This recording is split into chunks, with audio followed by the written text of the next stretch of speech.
Alright, have the remote somewhat figured out. We've got a charge port, a power, here's the antenna, it's got a single button there. And the remote works in stages. A short press is stop, and long presses after that step through 5 different stages. We'll go ahead and hook the receiver up. This would be powered by the controller module, but I'll go ahead and power it by battery. I've got this jumper here. We can hook it into the power, ground, and pulse width signal for the module. Go ahead and power it up. Don't screw this up. Red pin is always center. Alright, and then it powers on. It's pretty simple. It's a Lora protocol at about 900 megahertz. But let's go ahead and see if I can't back probe so we can get a view of the pulse width.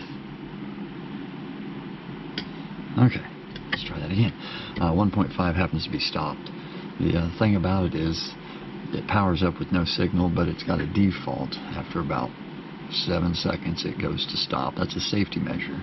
If the remote ever loses contact for more than 2 packet sends, it defaults to quit pulling. We'll go ahead and turn the remote on. Green means the battery inside the remote's full.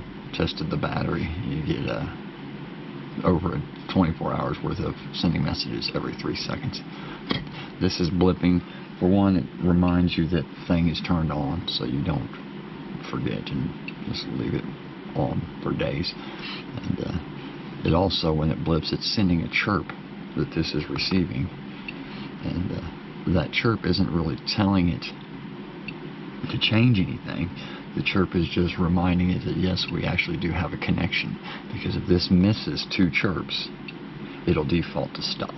We'll show you right here. You've got stop, which is just red, and when you want tension on the line, you hold it, and that went up to 1.6, which is a little tension. And when it's time for taxi, and we're a little bit more. Go ahead and zoom this in so we can see it better. Let's say you're taxiing and things go wrong. Hit the button, quick push, and it goes back to stop, and you have to start over again. Like I said, it's 5 stages. I can set it for more or less stages, but 5's a good. That's tension. And when you're ready to run, we taxi. You notice it still chirps every 3 seconds. This has a timeout of 7 seconds. So like I said, if you miss 2 messages, it'll default to 0. But I think we were at taxi, and now we're at full pull. Don't have to touch it, just let it until you're about ready to pin off. The next one's a pre-pin, which lowers your power so you don't pin off under so much. And then the next one is your drogue chute. So at any given time through the stages, if you decide it's going wrong, the short push goes back to 0. The packets do take about 3/4 seconds, 0.6 seconds to send, so you can't do a whole bunch of pushes really fast. You have to wait.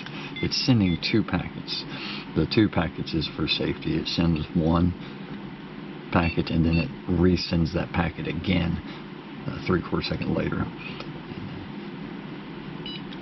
Now let's say you're pulling but something happens to the remote, like the remote quits working.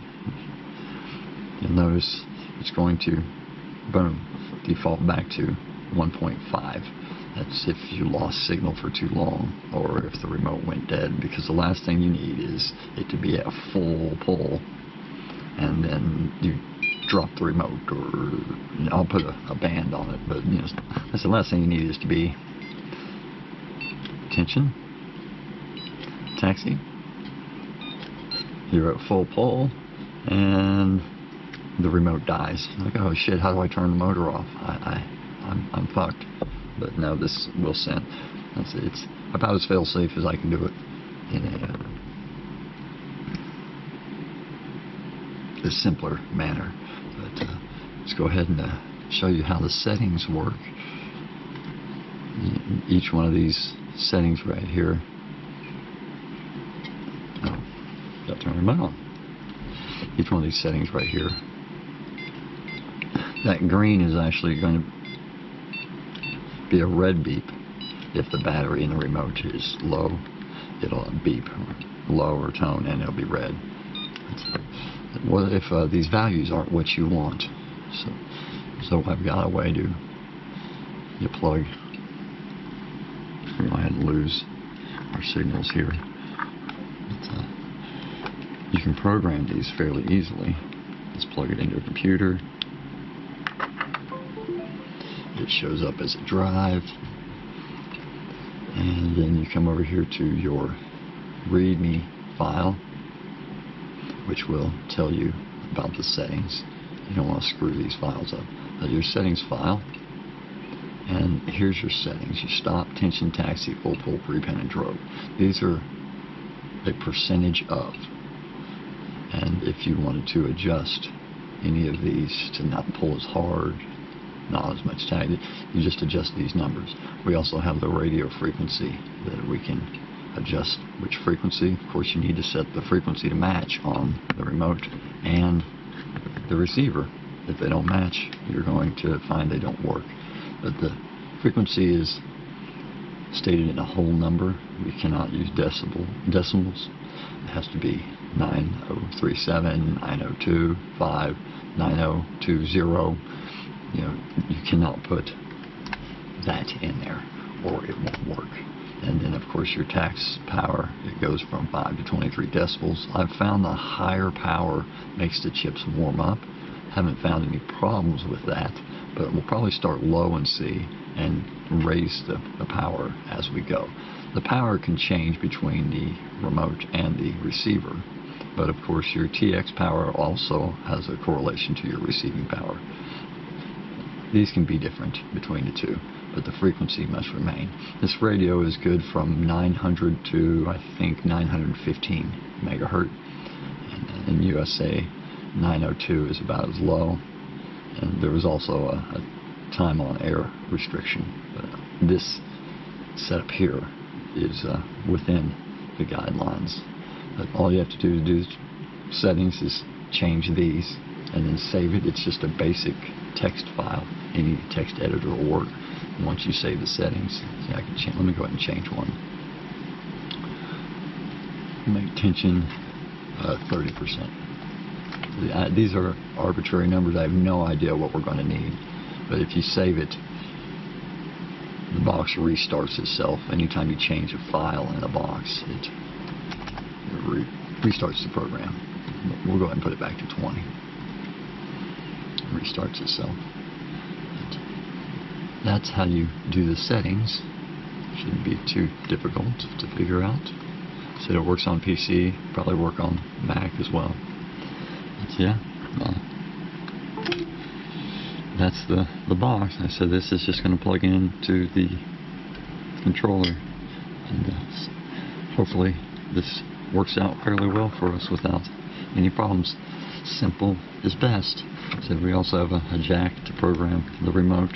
The remote to be charged, you charge it via USB, but you have to have it turned on because this is a physical switch that breaks the connection between the battery and the remote. Did that for safety. So right now nothing is connected. This remote could stay like this for a long time and still be useful. Anyways, next we just have to try it out, but I am very happy with how this has gone. I mean, it's serviceable. The battery can be removed. It's not going to be easy, but the battery can be removed, and you can pop the cap off to replace the button.